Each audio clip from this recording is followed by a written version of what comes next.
So we have quite a bit to do in lecture today, but there are two main things that are going to happen. The first is that I need to finish up the discussion of Aristotle's views on happiness and harmony. And the second is that I want to introduce you to the topic of the disordered soul. And for the second part of the lecture, we'll be using our clickers. So you do want to make sure you have them out within the next, 8 minutes or so.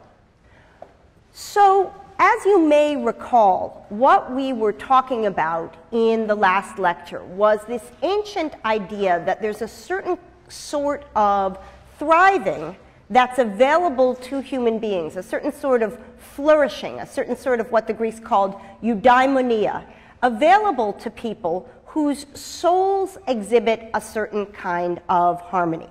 And you'll recall that the ancient picture, as articulated in Plato and taken on in many ways by Aristotle, was that we have reason, rationality, we have spirit, a set of emotions that are concerned with things like honor, and that we have appetites, which are concerned with things like the consumption of food and the procreation that allows our species to continue, and the procreation that's done just for the sake of doing procreation.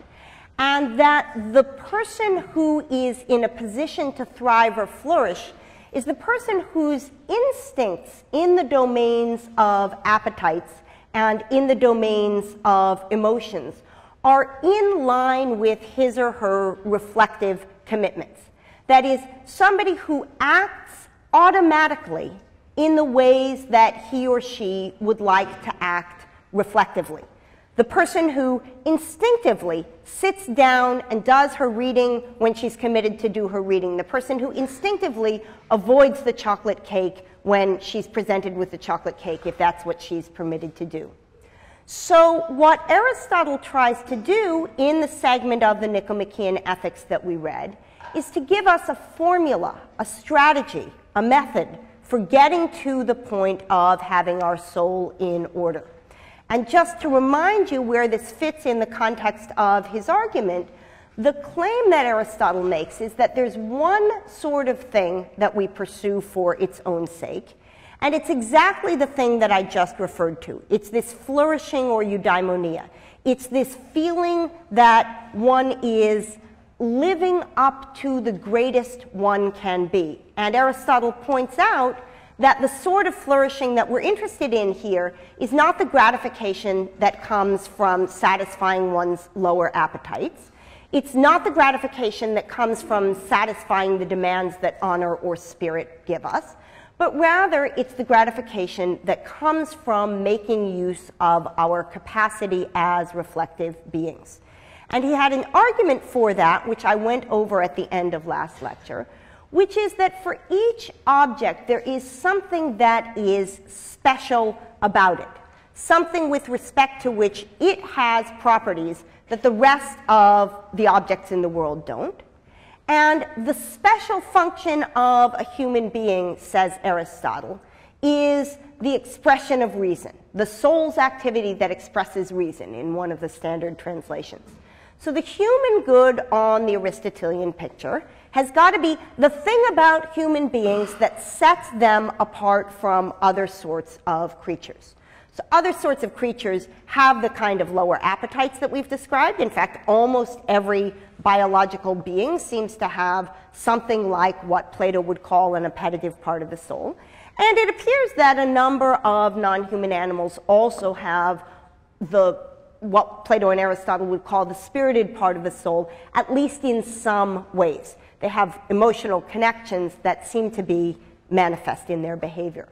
But the best and most complete, distinctly human virtue, says Aristotle, is the capacity to engage in reason, and the capacity to engage in reflection, and the capacity then to structure one's life in such a way that spirit and appetite fall into line with reason. So virtue on Aristotle's picture is being such that your instinctive responses fall into line with your reflective commitments.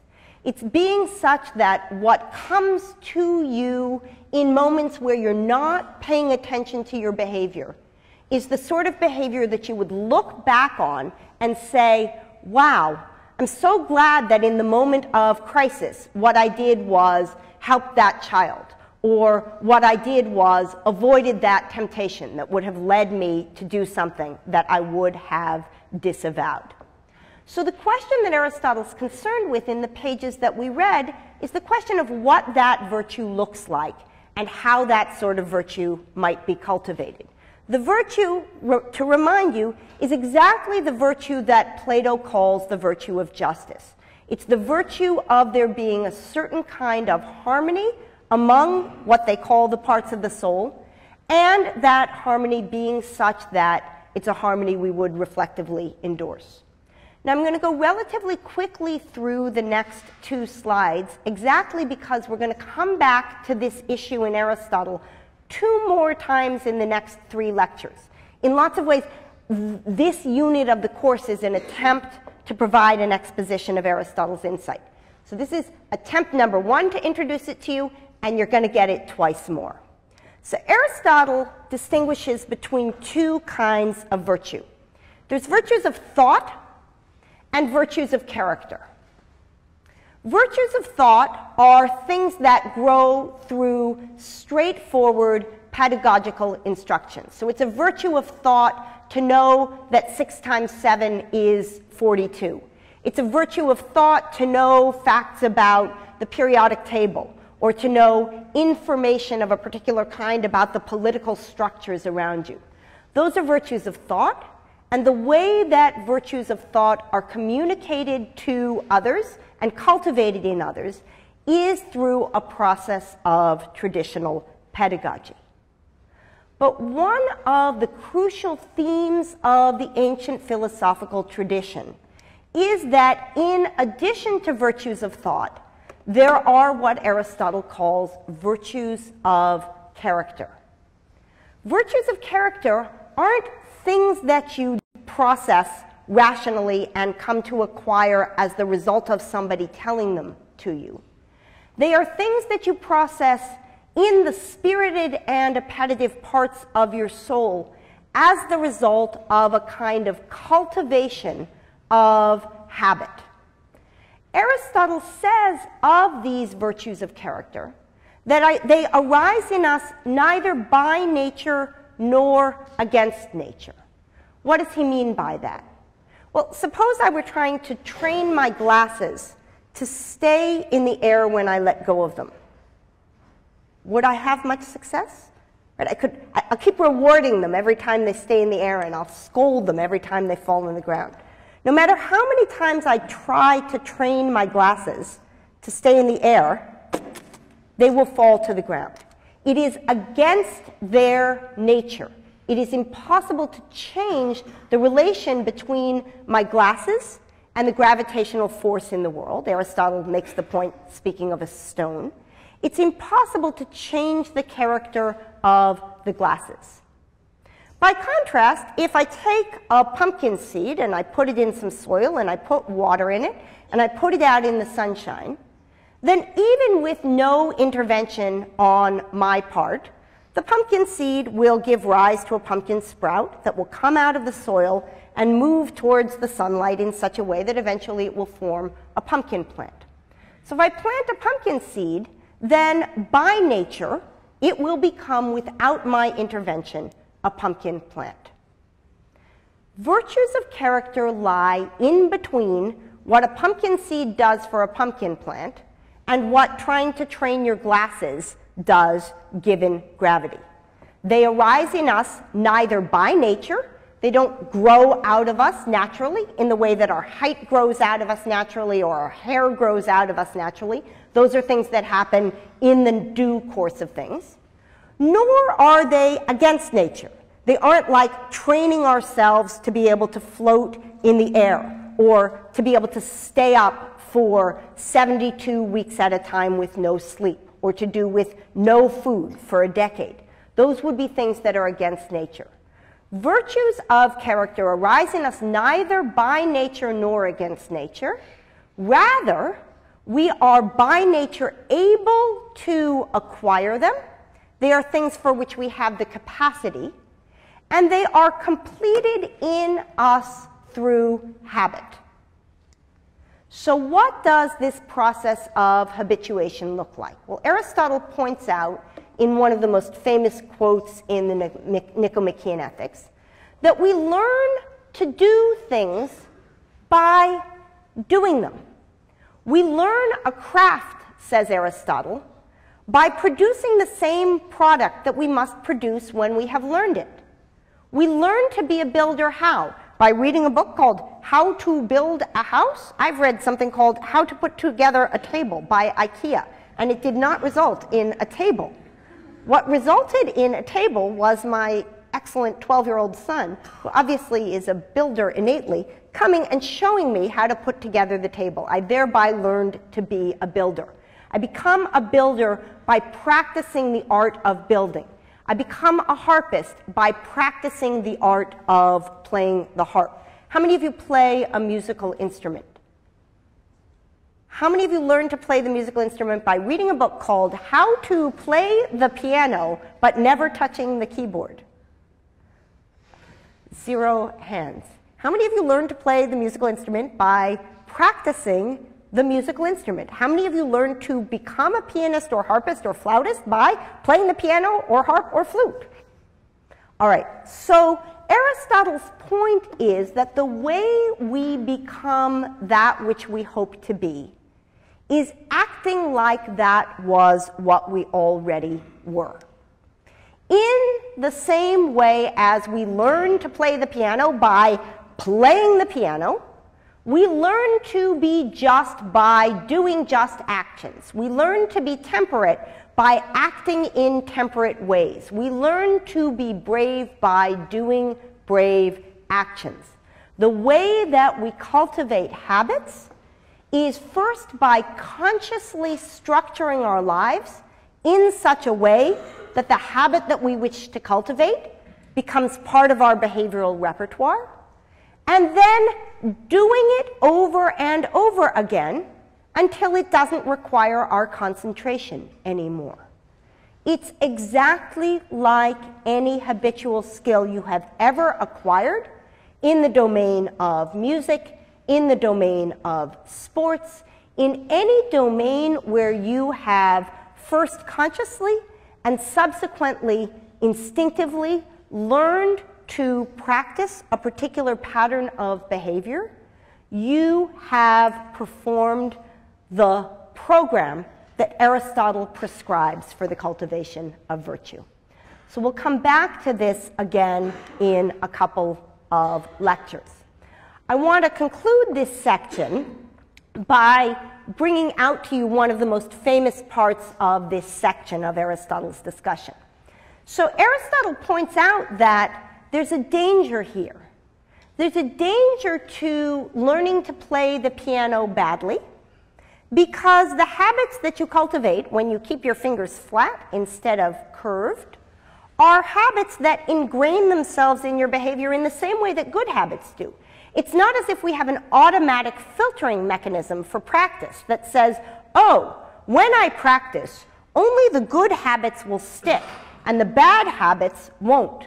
Whatever it is that you practice doing will become habitual to you. These actions of practicing what you aim to become, are the sources and causes both of the emergence and cause of virtues and of their ruin. Practice being brave, you'll become brave. Practice in the same context being cowardly, and the cowardice will instill itself in your habitual behavior in the same way.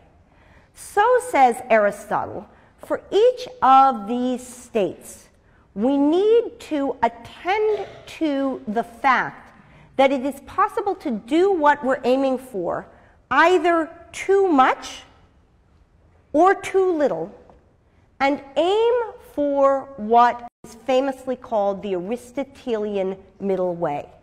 The virtues of Aristotle, he says, tend to be ruined by excess and deficiency. So suppose you are confronted with a risky situation. there are two false extremes that you could be drawn towards. You could respond to it in a way that is cowardly, or you could respond to it in a way that is reckless. Between these extremes, says Aristotle, lies the virtue of bravery. Suppose you are presented with a social situation. You could respond to it with hostility. You could respond to it by being ingratiating. Between these, says Aristotle, lies the virtue of friendliness. Suppose you are confronted with a situation where something is being asked of you. You could be stingy. You could be ostentatious in what you give. Or you could be, in the wonderful translation that we have in the Irwin, magnificent. That which lies between stinginess and ostentatiousness. Suppose you are studying for the SAT, and you're confronted with a situation where you can be either pusillanimous or vain. What would fall between them? Between them falls the virtue of magnanimity.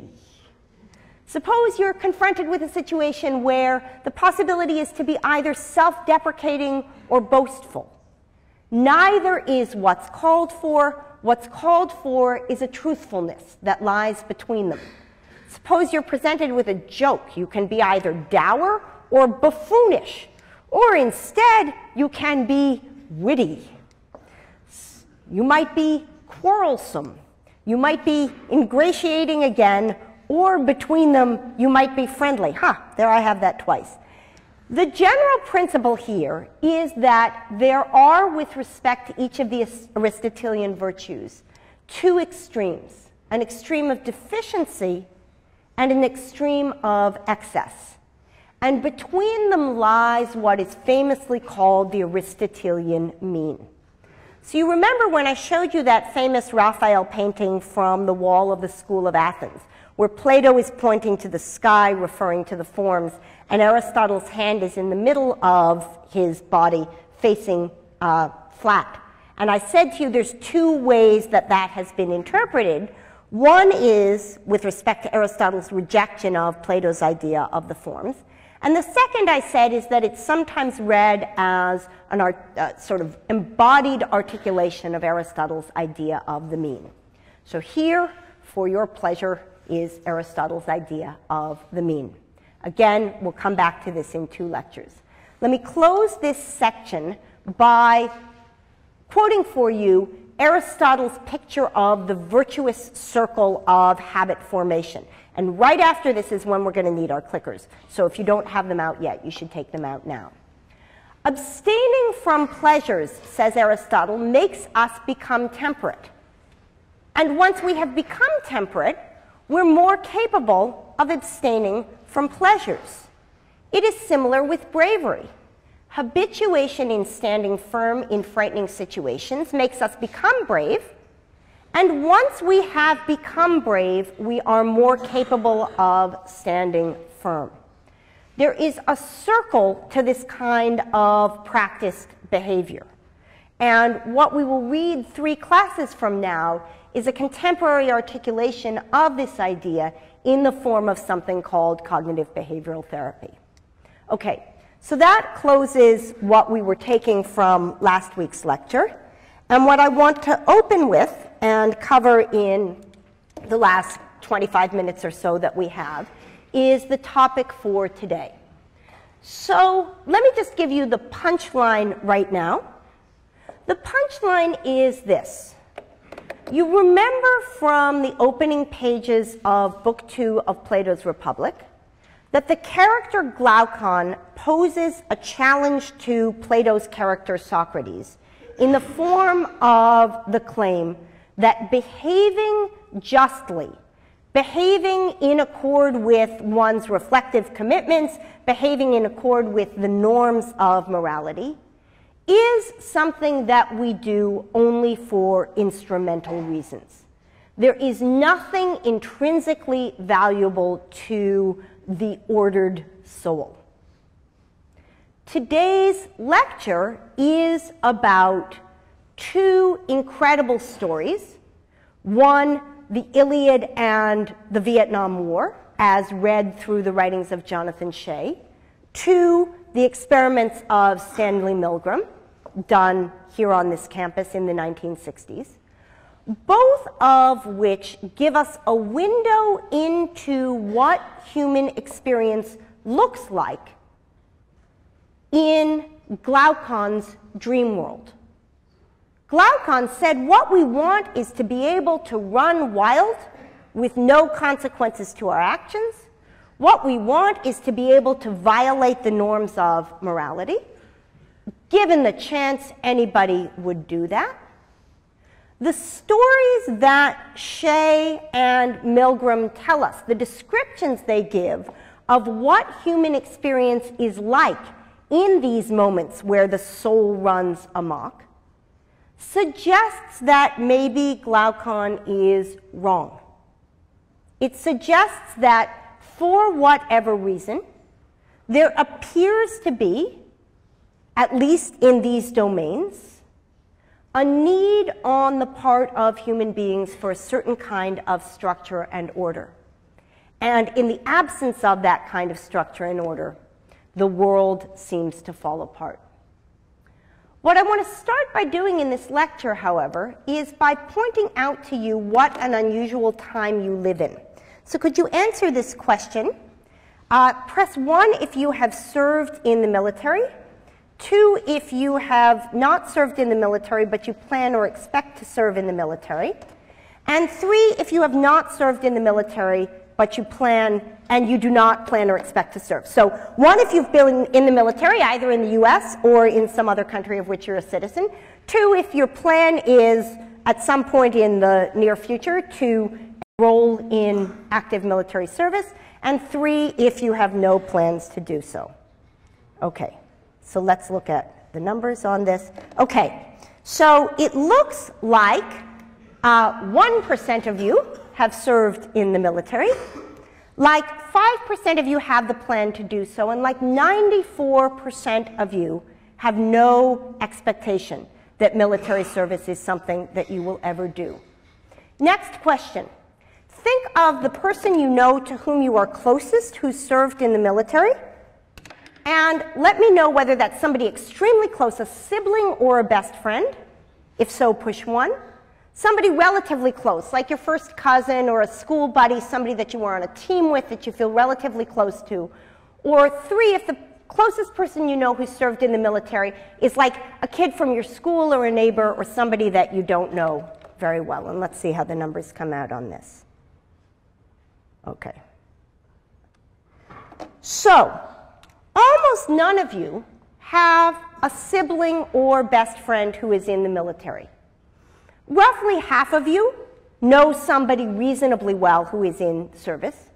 And fully a third of you have no one in your immediate social circle who has performed military service.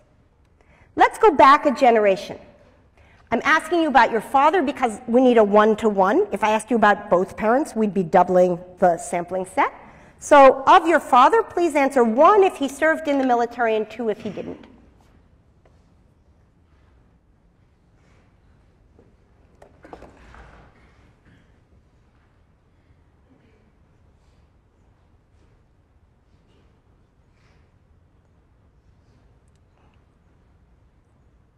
Okay, and let's look at the numbers here. So you look different from your fathers. About 5% of you have served or are planning to serve in the military. About 20% of your fathers did. Let's go back another generation. Paternal grandfather, again, because we need 1 person. 1 if he served in the military, 2 if he did not. Paternal grandfather, that's your father's father. Did he serve in the military?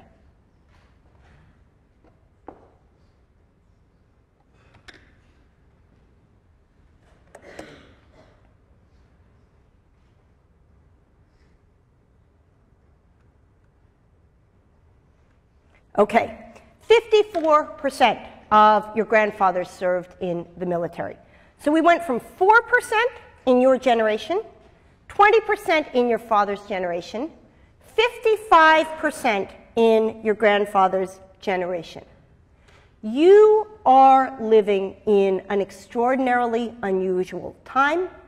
The social distance between American elite universities and the US military is greater now than it has ever been in the 200 years of this country's history. And the architecture that surrounds you gives lived voice to the way in which your experience is unusual. How many of you recognize this building? It's about 20 feet from here. Every single hand in this room should be going up.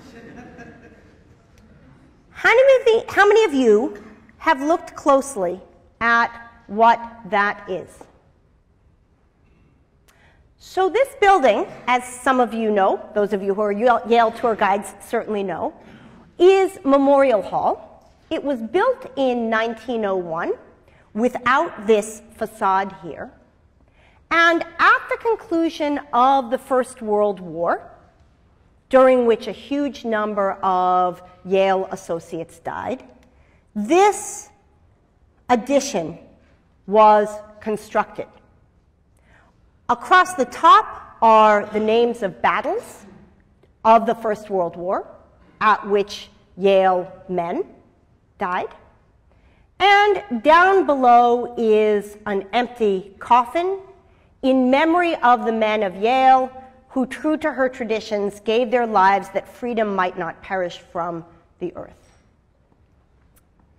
Yale's relation to World War I was an extraordinary one. Here's a passage from the speech given by Henry Simpson at the dedication of the war memorial that I just showed you.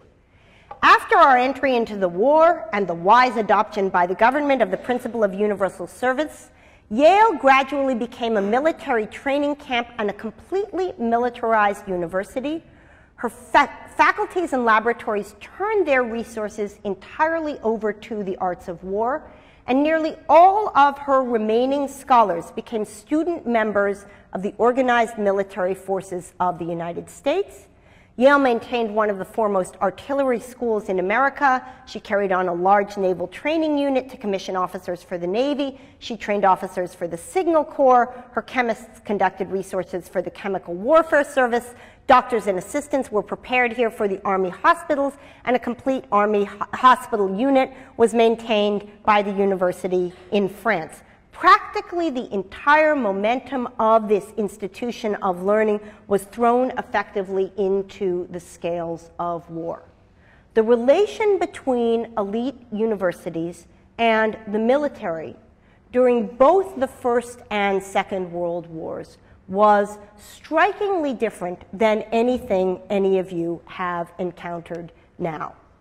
And in an effort to memorialize the contributions to the war effort made by the men of Yale, it was decided that along the walls, interior walls of Memorial Hall, would be engraved plaques. So if you walk in on your way to Commons, on your right-hand side as you enter, you see the names of Yale men who died in the Revolutionary War. And on the two sides as you pass, those who died on either side in the Civil War, the names of those who died in the Spanish-American War, the 227 names of those who died in the First World War, the 514 names of those who died in the Second World War, the 22 names of those who died in the Korean War, and the 37 names of those who died in the Vietnam War. Now, the question of why the relation between elite institutions and the military came to be what it is today is one whose answer depends upon a number of incredibly important and complicated facts about US history. Suffice it to say that it was the view of the majority of Yale students and a good proportion of Yale faculty that the war in Vietnam was an unjust war. And it was for that reason that there was an unwillingness on the part of many of them to serve, and indeed a brave expression of opposition on the part of some of them that had direct consequences in their lives. But the attitude of the Yale campus towards the Vietnam War is perhaps best captured by this image of protesters co-opting this image of something used for commemoration of those who fought in a just war, and using it as a way of expressing their view that the particular war they confronted in Vietnam was an unjust one. For those of you who have not yet been convinced that philosophy is something that matters, this was a philosophical debate about the nature of what justice permits. Regardless of whether Yale students went to fight in the Vietnam War, a huge number of other citizens of the United States went to fight in the Vietnam War.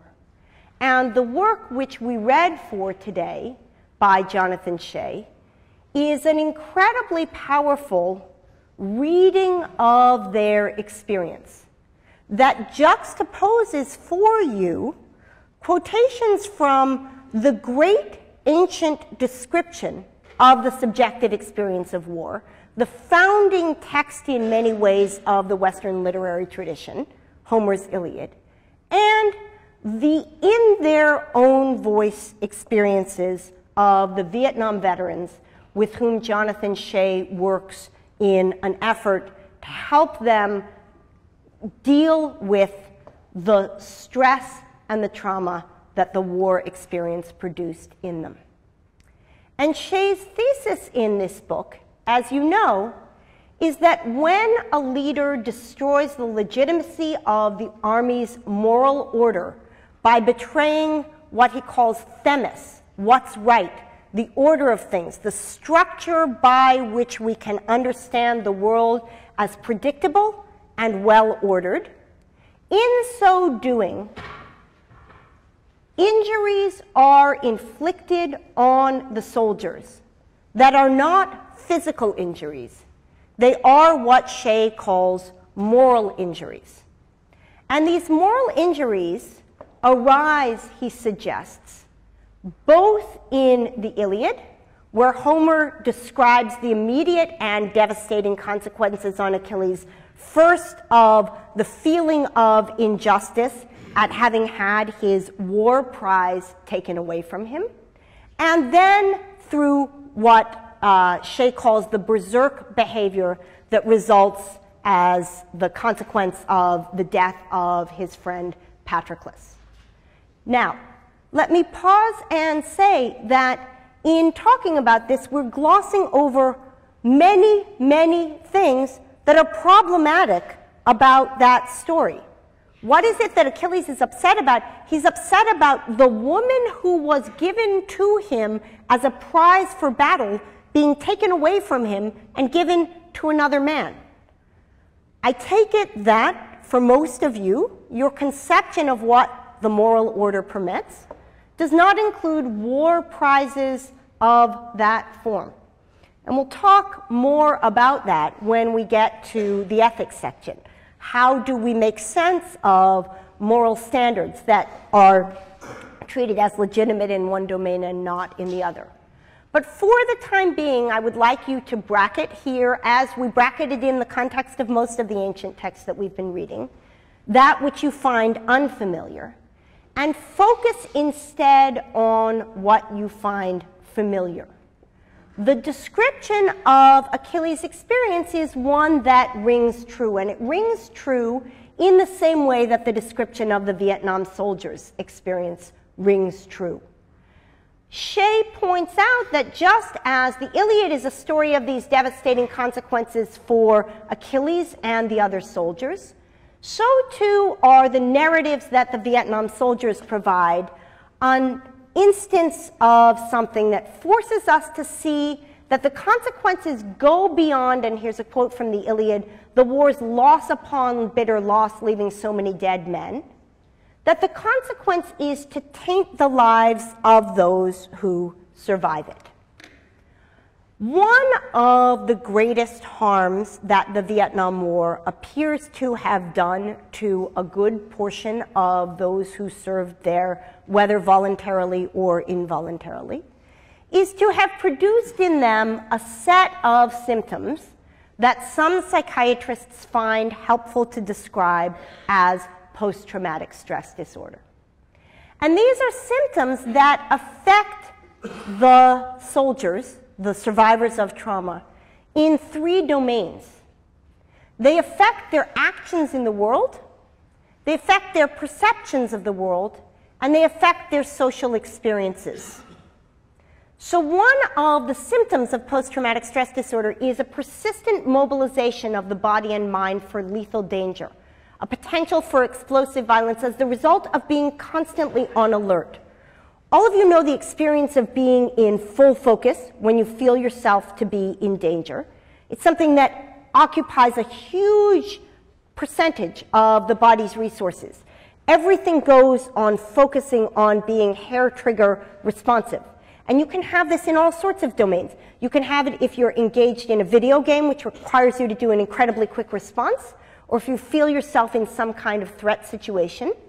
But it's a full body experience of being related to the world in a particular way. Now imagine being on alert in that way all the time. One consequence of being on alert in that way is that one perceives things in the most negative light possible. If you are what's sometimes called risk averse, then you are going to, for each encounter you have, entertain the possibility that what you confront is the worst case scenario. And soldiers who are suffering from post-traumatic stress disorder perceive those things around them through the heightened attentional mechanisms that come with this hair trigger action and view them as potential dangers. And the things that they pursue as potential dangers are not merely mundane objects in the world, like an object lying on a table that might ambiguously be either a gun or an innocent piece of cardboard, but also in their social interactions. And perhaps the greatest cost, and we'll see why this is such a cost in Thursday afternoon's lecture, perhaps the greatest cost is the loss of the possibility of social trust. And I want to point out to you the way in which this can happen to cultures as a whole. Communities that find themselves subject to certain kinds of terrorist or guerrilla warfare by those who are opposed to them lose the capacity to behave humanely towards those with whom they struggle.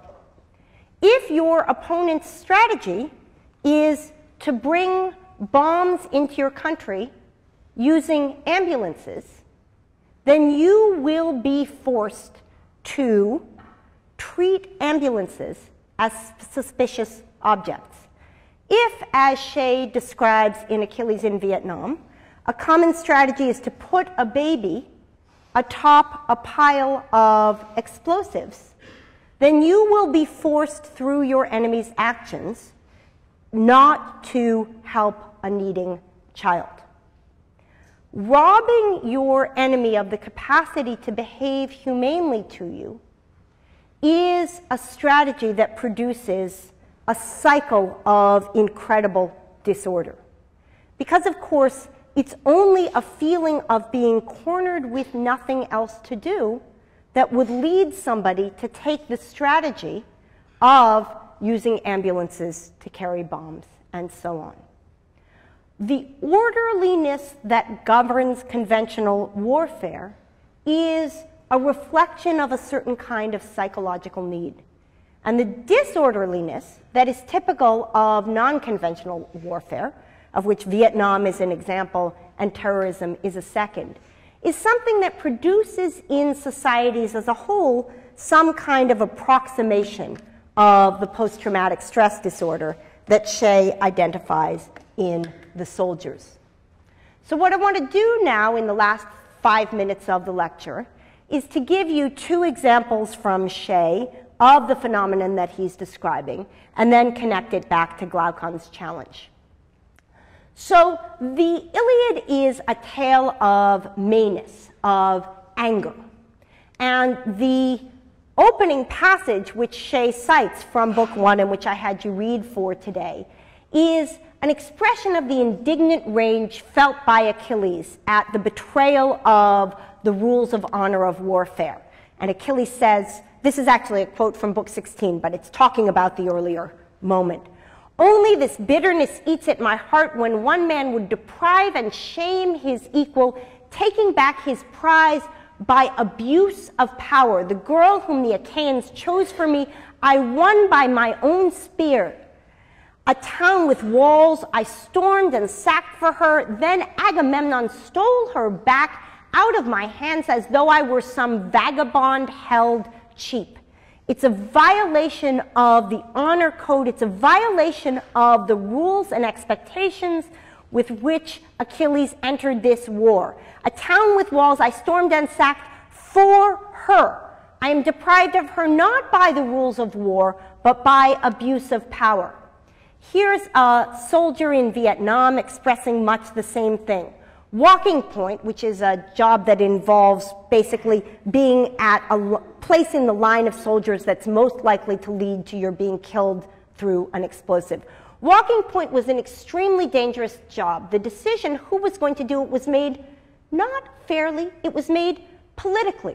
Certain people got the shit, certain people didn't, certain people on the right side of certain people. And this idea that the distribution of dangers doesn't track rules, it tracks whim, is disordering.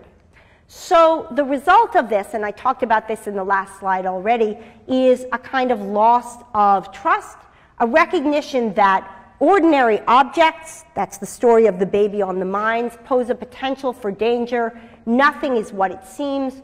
All certainties liquefy. And the second discovery that Vietnam soldiers found themselves making was something that we'll discuss in the context of a passage of a paper that we'll read called Moral Luck. A discovery of what one is capable of in circumstances. Here's a veteran. It's unbelievable what humans can do to each other. I never in a million years thought I would be capable of doing that. Never, never, never. So here's Shea's, here's Homer's answer to Glaucon. Dear Glaucon, please note the concern that these soldiers are expressing is not about what they seem to be. It's not about what they are perceived to have done. Indeed, one of their complaints is that when they come home, no one will listen to their stories. The concern of these soldiers is about what they have done, about the being and not the seeming, and it is the being, what you are, what is intrinsically the case, that is of concern to them. So we'll take up this issue at the beginning of next lecture with a discussion of the Milgram, and then we'll turn to the readings from Epictetus and the contemporary analogs of them.